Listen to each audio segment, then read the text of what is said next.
10 years ago tomorrow, the unthinkable happened. 20 little children were murdered in the Sandy Hook Elementary School massacre, along with 6 adult staff members who tried to save them. Jackie Haggerty was just a second grader when she survived the shooting. She described that awful day during the National Gun Violence Vigil just a week ago. There were moments in that classroom where I sat worrying that I would die, worrying that that door would burst open and I would never go home to see my mommy, daddy, and my siblings. But that door wasn't opened until first responders had come to save us. That day I survived because the shooter armed with an AR-15 chose the left instead of right in that hallway.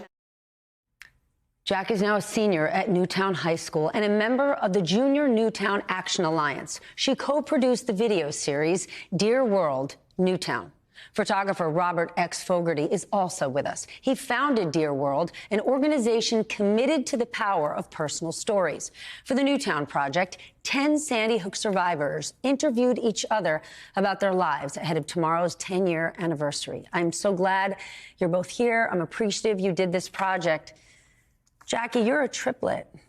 You and your 2 sisters were 7 years old in that school when the shooting happened. Tell me what the last 10 years of your life has been like.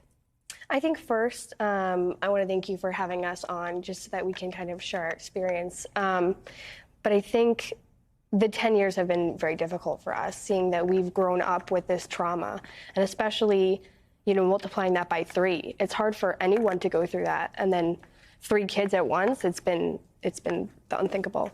You were actually the one who pulled together 10 survivors to participate in this project. I know you interviewed your friend and classmate, Audrey. I want to share just a bit of that. Watch this. You've always been so sophisticated, and I feel like unfortunately that is because we had to mature so fast. But I want you to be a kid again. I want you to have that childlike wonder and to have that bubble of safety. I suspect this is true for you as well. So here you are right now, in the last year, you, Audrey, your other classmates, having to watch another massacre in Uvalde, Texas. What has that been like for you?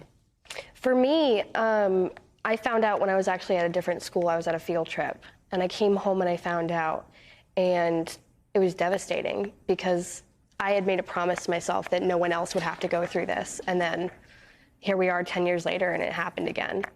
And so it's really been just heartbreaking to see that the same little kids are going through the same thing. Robert, what made you decide to do this project?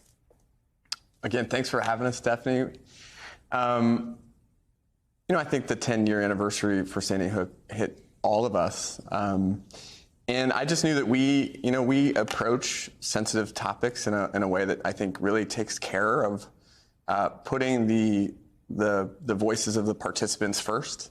And, you know, I got a call from someone in Newtown and from Stephanie in Newtown from the Newtown Resiliency Center and said, hey, would you like to come up here? And we made it work. Jackie, you've said you want to honor the victims with action. Is that why you're doing this project? Yeah, I mean, I think a big way that this project has helped me is just sharing my voice. And activism doesn't have to just be, you know, talking about legislation. It can be sharing your story, and that enough can, you know, help make a difference. What was it like for you? You know your story, and you and your classmates have grown up with this. But to now say it out loud, to hear from one another, what's that been like? On some level, do you feel like you're reliving it? Yeah, I feel like it is something that's chronic. You know, it's been happening time after time, and it does feel like some days you wake up and you're reliving it because we grew up with it. Robert, what do you want people to take away from this? What's your goal? There's no good news to share. Yeah, great question. You know, watching the 10 students, what I found was just an incredible amount of maturity. It's hard to watch 10, 17-year-olds and be like, wow, they are incredibly mature for a reason that they shouldn't have to have grown up so quickly. And I'm just really proud of them and the way they communicate with such, let's just say that, like, it took me a long time to have any of the skills that they had to talk about grief, trauma, how to heal. And I was just really proud of all of them and the way they communicated to each other. And what was your goal? What's your takeaway having completed this project and now telling these stories? I think that the project was, I think that it was so beautifully vulnerable. And I think that the best way to heal is to share your experience, because the only way you can really heal is by talking about things instead of bottling things up. So I was hoping that I would get healing out of it, and I did. And I think that the people that I talked to, had an overwhelming support for that idea. You have grown up in the same town, in the place where you experienced the most horrific thing a child could, and now you're going to graduate high school. Are you ready to leave Newtown? I mean, I'm always going to have a part of me, that's a part of me that's Newtown. I feel like there's so much more to me than just a Sandy Hook kid, but it's still a part of me. It's not my whole identity, but I'm still going to go to college and live my life, and it's still going to be a part of me, my activism and, my experience. But I think that for right now, I think I'm okay going off to college because, plus I need a little break from home. But I think it's good to always have a piece of you from, where you've grown. You've done all sorts of projects over the years. What was the most special about this one? Was it the hardest? It was hard.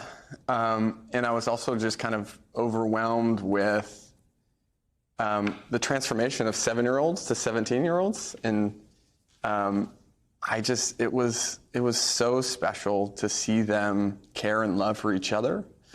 And I think it reminded me of like, we all got to kind of get through this thing with the support of others. And it was just really like, more than anything, Jackie, I'm grateful to you we wouldn't have been able to do it without you. And so truly, my whole team thanks you for like making it happen for us. Our thanks to Jackie Hegarty and Robert X. Fogarty. And to hear more of Jackie and her classmates or watch more of the Dear World Newtown story, go to dearworld.org.